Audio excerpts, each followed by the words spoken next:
फिल्मी दुनिया का काम या तो रीमेक के सहारे चलता है या इंस्पिरेशंस के ज़रिए।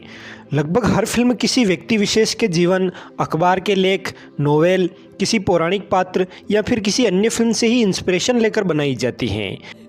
तो मैं बॉस, मैं भी ट्राई करूंगी। अपनी स्टाइलिस्ट फिल्म्स के ज़रिए बॉलीवुड को अलग रंग देने वाले फिल्म मेकर फिरोज़ खान की ज़्यादातर फिल्म्स में हॉलीवुड का प्रभाव दिखाई देता है। लेकिन 1987 में रिलीज हुई मणिरत्नम के निर्देशन में बनी तमिल फिल्म नायकन जब फिरोज़ खान ने देखी तो उनका हॉलीवुड प्रेम साउथ प्रेम में बदल गया और उन्होंने अपना सारा काम साइड में रखकर नायकन को हिंदी में दयावान टाइटल से रीमेक कर दिया। तो आज के इस बेहद ही दिलचस्प वीडियो में हम उसी फिल्म दयावान के बनने की पूरी प्रोसेस आपसे साझा करेंगे, तो फिर आप चैनल को सब्सक्राइब करके वीडियो को पूरा देखते रहिए।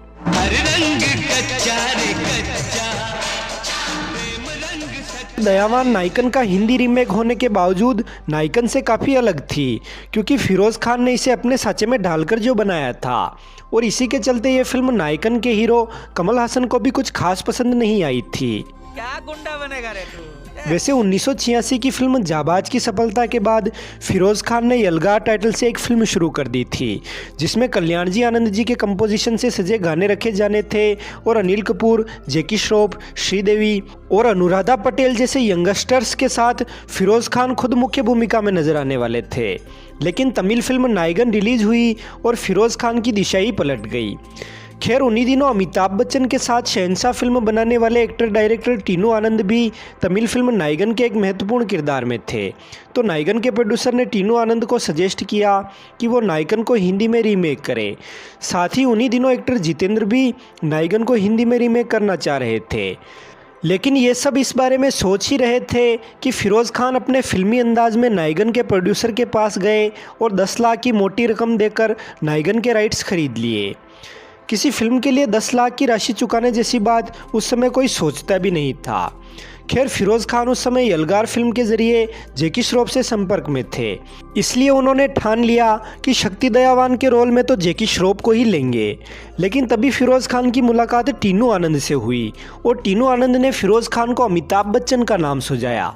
और अमिताभ बच्चन और फिरोज़ खान भी लंबे समय से एक दूसरे के साथ काम करने को लेकर इच्छुक थे, इसलिए दोनों को यह सजेशन पसंद आया। लेकिन तभी विनोद खन्ना अमेरिका से वापस बॉलीवुड में दूसरी पारी शुरू करने के लिए लौट आए थे, और आते ही विनोद खन्ना ने सबसे पहले फिरोज़ खान को फ़ोन घुमाया। अब फिरोज़ खान के साथ विनोद खन्ना कुर्बानी जैसी फिल्म के लिए काम कर चुके थे, और जब कुर्बानी को एन वक्त पर अमिताभ बच्चन ने छोड़ दिया था, तब उसके लिए विनोद खन्ना ने हामी भरी थी, और हामी भरने की बारी अब फिरोज़ खान की थी। साथ ही फिरोज़ खान ने यह भी सोचा कि दयावान में विनोद खन्ना को लेने से कुर्बानी फिल्म की सफलता को दोहराया जा सकता है, इसीलिए अमिताभ बच्चन के स्थान पर फिर विनोद खन्ना को साइन कर लिया गया। हालांकि एक वक्त पर फिरोज़ खान खुद ही फिल्म की मुख्य भूमिका करने का विचार कर रहे थे, लेकिन बाद में फिल्म में रखे गए इंटीमेट सीन्स के कारण उन्होंने ये विचार छोड़ दिया, और अंततः विनोद खन्ना को लीड रोल देकर वे खुद इस फिल्म में सेकंड लीड में नजर आए। और इस तरह दयावान फिरोज़ खान के निर्देशन में बनी ऐसी पहली फिल्म रही जिसमें वो खुद सेकंड लीड रोल में नजर आए।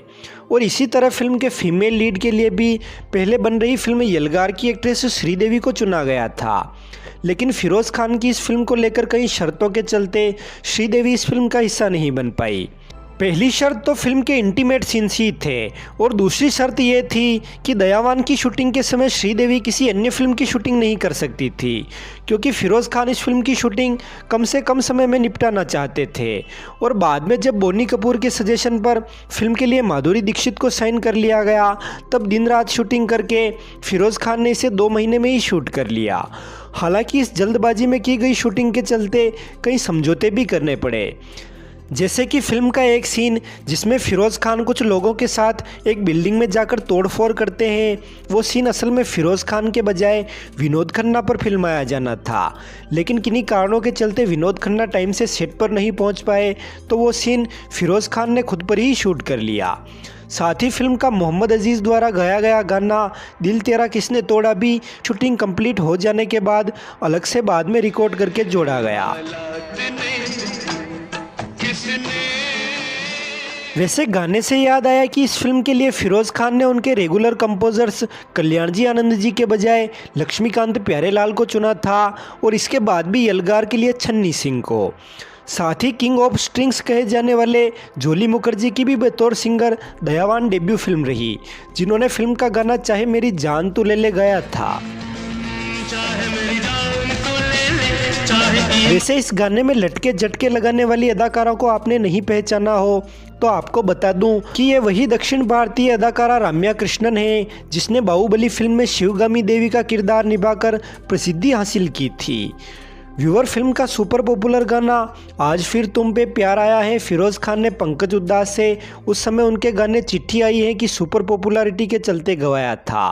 और यह भी कहा जाता है कि इस गाने में दिखाए गए माधुरी और विनोद खन्ना के इंटीमेट सीन्स भी बिना म्यूज़िक के सेपरेट एक कमरे में फिल्माया गया था और कमरे में उस वक्त सिर्फ फिरोज़ खान और एक कैमरामैन मौजूद थे।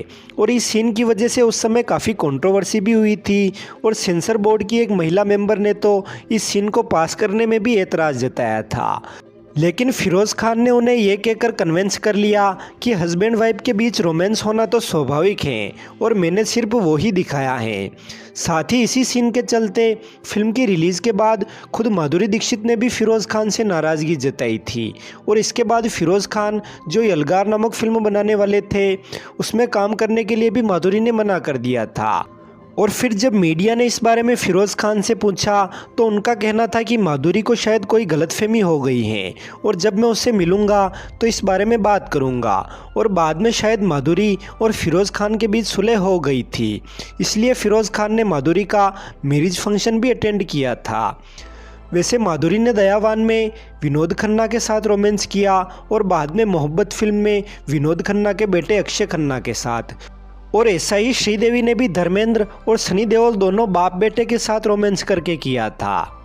फ्रेंड्स, दयावान की मेकिंग के समय चंकी पांडे और आदित्य पंचोली जैसे अभिनेता नए नए आए हुए थे और फिरोज़ खान हमेशा नए कलाकारों को मौका देते थे, इसलिए उन्होंने आदित्य पंचोली को भी फिल्म के एक बेहद ही महत्वपूर्ण किरदार के लिए साइन किया और चंकी पांडे को भी विनोद खन्ना के बेटे वाला रोल ऑफर किया।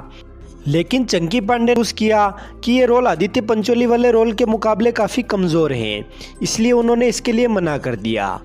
साथ ही आदित्य पंचोली को उन दिनों फिरोज़ खान सहित नवकेतन फिल्म्स और सिप्पी फिल्म्स जैसे बड़े बैनर की फिल्म्स के पॉजिटिव और महत्वपूर्ण रोल्स मिल रहे थे, जिसके चलते उन्होंने आरके फिल्म्स की हीना का एक सपोर्टिंग रोल भी ठुकरा दिया था, जिसे बाद में मोहनीश बहल ने किया था। वैसे फिल्म में इनकी बहन के रोल में नजर आई एक्ट्रेस अनुराधा पटेल इससे पहले बन रही यलगार फिल्म में एक महत्वपूर्ण किरदार करने वाली थी, लेकिन उस फिल्म के बंद हो जाने की वजह से वो काफ़ी निराश हो गई थी। इसलिए फिरोज़ खान ने उन्हें विश्वास दिलवाया कि वो उन्हें वैसा ही रोल दयावान फिल्म में भी दे देंगे। लेकिन दयावान के कंप्लीट हो जाने के बाद अनुराधा ने यह महसूस किया कि दयावान की अन्य एक्ट्रेस माधुरी और अमला के सामने उनका रोल कुछ भी नहीं था, इसलिए फिरोज़ खान से वो काफ़ी नाराज़ हो गई थी और उन्हें मनाने के लिए फिरोज़ खान ने उन्हें फिल्म के प्रीमियर के टिकट भी भेजे थे, लेकिन फिर भी उन्होंने फिल्म का प्रीमियर अटेंड नहीं किया। वैसे भले ही अनुराधा ने फिल्म का प्रीमियर अटेंड नहीं किया था, लेकिन इंडस्ट्री की अन्य तमाम हस्तियां दयावान के प्रीमियर में शामिल हुई थी और इसके चलते दयावान के प्रीमियर को 80s का सबसे भव्य प्रीमियर भी कहा जाता है। विनोद खन्ना के पिता कृष्णचंद खन्ना, जिन्होंने कभी विनोद खन्ना की कोई फिल्म नहीं देखी थी, वो भी दयावान के प्रीमियर का हिस्सा रहे थे और जब उन्होंने माधुरी और विनोद खन्ना के बीच के इंटीमेट सीन्स देखे तो फिल्में ना देखने की आदत उनकी और भी पक्की हो गई। क्या रे बाबा है तुम्हारे लिए चाचा, ये सवेरे सवेरे क्या मेरे को यही देखने का है क्या? व्यूअर, अमरीश पुरी ने आज तक जो भी भूमिकाएं की उसे देखकर लगता ही नहीं है कि इसे अमरीश पुरी से बेहतर कोई एक्टर कर पाता, और ऐसा ही कुछ अमरीश पुरी के दयावान में एक करप्ट पुलिस वाले के किरदार को देखकर भी लगता है। लेकिन आपने अगर ध्यान दिया हो तो अमरीश पुरी का ये रोल दयावान में दमदार मगर बेहद ही छोटा था, जबकि आमतौर पर अमरीश पुरी ऐसे छोटे रोल कभी नहीं करते। लेकिन वो फिरोज़ खान थे जिनकी बात अमरीश पुरी भी नहीं टाल पाए और दयावान के लिए हामी भर दी। वैसे दयावान को जब रिलीज़ किया गया तो फिरोज़ खान को उम्मीद थी कि ये फिल्म कुर्बानी की तरह ही मुनाफा कमाएगी और इसीलिए उन्होंने कुर्बानी की तरह ही बम्बई क्षेत्र के वितरण अधिकार विनोद खन्ना को दे दिए थे। बेशक दयावान फिल्म ने अच्छा मुनाफा कमाया, लेकिन कुर्बानी जैसी सफलता नहीं दोहरा पाई। ना ही इसे क्रिटिक्स द्वारा उतनी सराहना मिली जितनी कि नायगन को मिली थी। खैर, आपको दयावान फिल्म कैसी लगी कमेंट कर हमें ज़रूर बताएं। ये वीडियो पसंद आए तो इसे लाइक करें, शेयर करें। चैनल पर नए हो तो चैनल को सब्सक्राइब कर बेल आइकॉन पर ऑल का ऑप्शन चुन लें ताकि हर नई वीडियो आपके पास सबसे पहले पहुंच सके। धन्यवाद।